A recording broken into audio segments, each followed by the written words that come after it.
Silakan Pak Ganjar. Mas Anies gak usah takut. Disebut aja angkanya berapa gitu loh. Kayak saya gitu loh. Jangan di bawah 5, sebut aja berapa. 11 Mas, dari 100. Oke. Ini sedikit ngajari kendel Mas Anies biar berani. Apa yang kemudian saya lakukan dari jawaban saya untuk membela para TNI kita?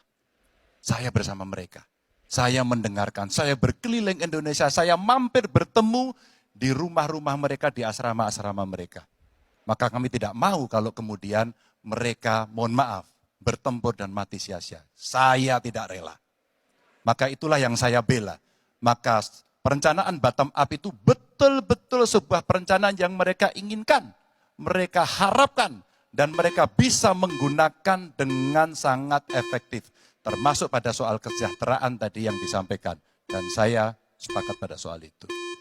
Baik, terima kasih Pak Ganjar.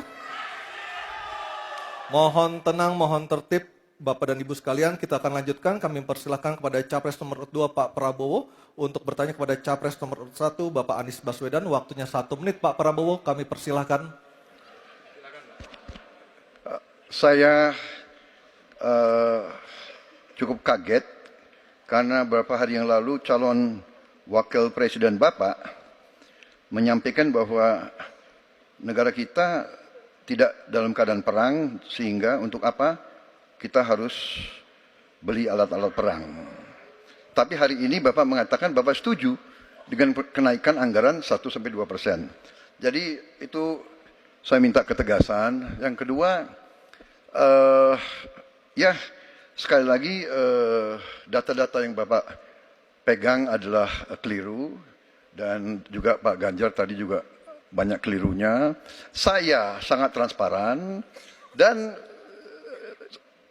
semua partai yang mengusung Bapak, Profesor Anies, mendukung APBN, berarti mendukung program saya. Termasuk PDIP di Komisi 1. Waktu habis Baik, Pak Prabowo. Baik, Pak Anies silakan untuk menjawab pertanyaan Pak Prabowo. Waktu Anda 2 menit.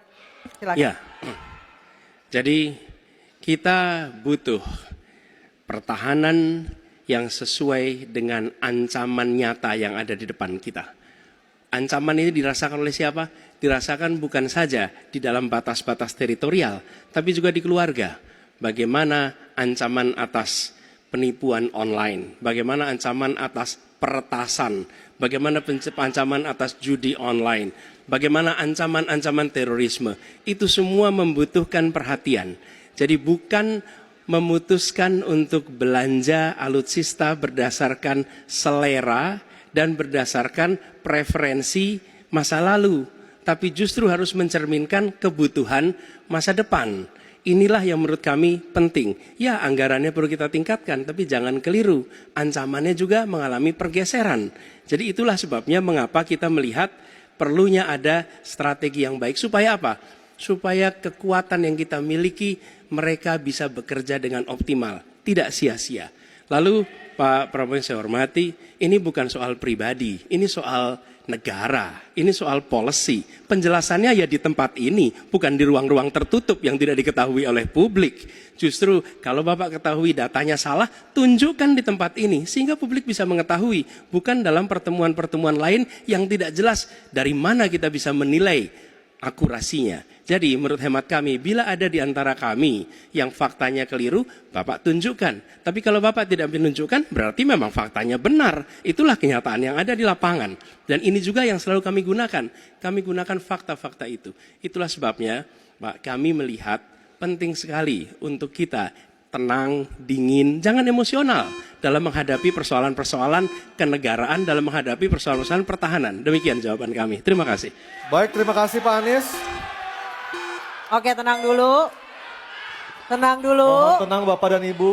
Mohon tenang supaya kita bisa mendapatkan intisari dari jawaban maupun pertanyaan dari ketiga capres kita ini. Dan kami persilakan Pak Prabowo untuk menanggapi Pak Anies dalam waktu 1 menit Pak. Kami persilakan Pak Prabowo.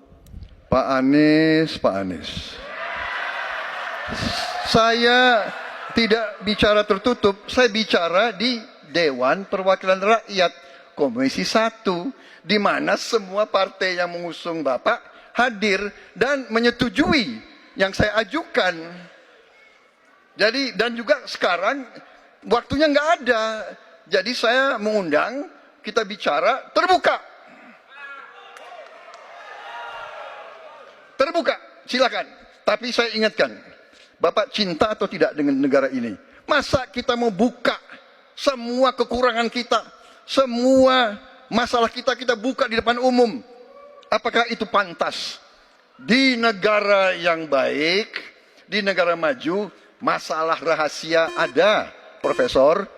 Jadi bohong, saya tidak minta tertutup. Saya terbuka, Komisi DPR terbuka. Baik, waktunya habis. Waktu habis Pak Prabowo, waktu habis. Kami persilakan Pak. Mohon tenang. Tenang Hadirin, dulu, mohon tenang dulu kita lanjutkan. Supaya pemirsa di rumah juga bisa mendapatkan intisari dari acara kita malam hari ini. Mohon tenang, mohon tenang. Silakan Pak Anies untuk memberikan tanggapan atas pernyataan Pak Prabowo. Waktu Bapak 1 menit. Tidak ada yang perlu dirahasiakan. Bapak Presiden menyampaikan, Bapak punya lahan lebih dari 340.000 hektar, sementara TNI kita, prajurit kita, selebih dari separuh tidak punya rumah dinas. Itu fakta, tidak perlu dibicarakan secara tertutup. Itu kekurangan yang harus kita perbaiki. Dan ketika tadi Bapak mengatakan, Bapak akan meningkatkan kesejahteraan. Pak, Bapak ini sudah Menhan selama 4 tahun, hampir 5 tahun. Bukan calon Menhan. Jadi harusnya menunjukkan inilah yang sudah saya kerjakan. Bukan mengatakan apa yang akan dilakukan. Nah saya menyampaikan, bila saya ditugasi maka kenaikan gaji dilakukan tiap tahun. Maka perumahan prajurit TNI dipastikan dibangun. Sehingga mereka tidak perlu ngekos, tidak perlu mereka sewa. Dan mereka bisa tenang. Mereka diminta mempertahankan setiap jengkal, tapi kita tidak memberikan tempat tinggal bagi mereka berdinas. Itu tidak benar, itu harus dikoreksi. Baik, waktu habis. Terima kasih Pak Anies. Mohon tenang Bapak dan Ibu, mohon tenang, mohon tenang, mohon tenang. Tenang dulu yuk supaya kita bisa lanjutkan acaranya. Mohon tenang dulu.